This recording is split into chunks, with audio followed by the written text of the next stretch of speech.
The Tata Harrier's just been compressed into a zip file and it's been renamed to the Tata Punch.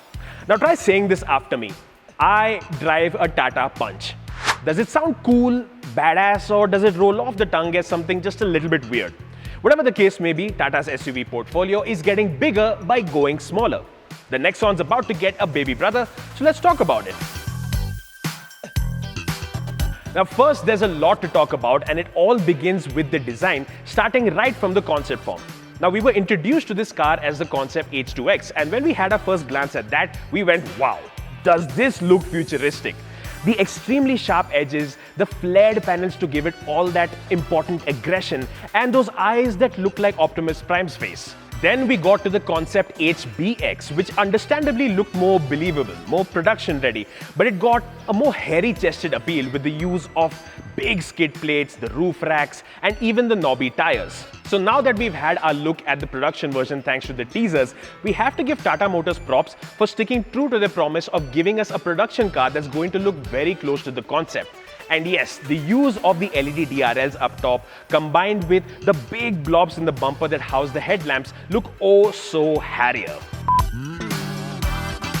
So it has these likable bits of urban funk thanks to the chiseled body lines, the use of rear door handles near the C-pillar, the alloy wheels that will go all the way up to 16 inches, and those cute little tail lights that honestly make it look like something similar to what we've seen in a Renault or Nissan car.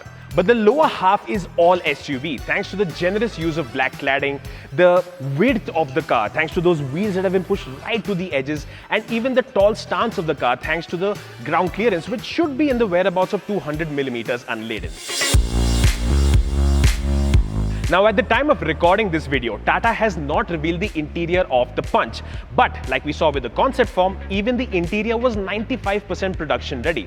So the basic design and appeal and placement of bits and pieces here and there are going to remain largely the same, with the exception of some changes we've seen with spy shots.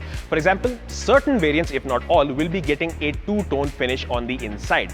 And you are going to see some bits that are familiar, like the steering wheel or the power digital instrument cluster, or the way that center console has got an Altroz-like sway. Even the infotainment system, which will be a Harman unit, is a freestanding unit, and it's going to be similar to Tata's mid-range products like the Altroz and Nexon in that way, as opposed to their entry-level offerings like the Tiago and Tigor. For that all-important SUV feel, the AC vents have got that squared-off design, and they will be available optionally at least with contrast-colored finishes. At the same time, the edges of the dashboard have also got that flat and upright stance, something that we traditionally see in old-school off-roaders. And speaking of off-road, the Punch was actually spied going off on some grasslands, driving uphill, and even tackling some level changes in the terrain that required a small amount of articulation. Of course, no one is expecting the Tata Punch to be a purpose-built off-roader, but the overall design is indicating an overall package that's designed to tackle semi-urban India, bad roads, and to that end, even post-monsoon Mumbai. Now, we aren't expecting the car to get anything like terrain modes when we're talking about the off-roading potential, but what you might land up seeing is something like the inclusion of an eco mode or even auto start-stop to get those all-important fuel efficiency credentials up high.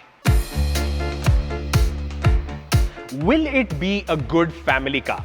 Well, for 4 adults plus a kid in between and some luggage, of course. Tata always does a great job of packaging their cars to be very spacious and accommodating and even practical. But this is overall a car that is smaller than the Nexon, so we'll have to wait and see how it performs as an outright 5-seater. Now, will this car get a diesel engine option? No. We are expecting the same 1.2-litre naturally aspirated petrol engine that we've seen in the Tiago, Tigor, as well as the Altroz. Now, we weren't too happy about the inclusion of this particular engine in the Altroz. It felt too mellow for it. But then again, the Tata Punch is a smaller car and potentially it's going to be lighter as well. So we'll have to wait and see how this engine performs with this particular SUV and if there are any changes made to it, whether it's the engine or the transmission, to make it perform better. At the same time, what you can expect to see over here is the inclusion of both manual and automated manual transmission options. Now, can we expect to see a turbocharged petrol engine option? Well, it would be a nice inclusion, but at the same time, including a turbo petrol would make the price increase by quite a bit. So we don't expect to see this revealed or even confirmed, at least at launch. Alright, before I forget and I get some grief from my editor, I have to give you my call to action. Go ahead and hit like, share this video if you haven't already, and subscribe too. Now, when is this car supposed to come? Well, Tata has already started the teaser campaign and Diwali is just around the corner, so we can expect a launch sometime around October. At the same time, we are expecting the Punch to overlap with at least the low to mid variants of the Nexon. So the price range could fall into, say, about 5 to 8 lakh rupees ex-showroom.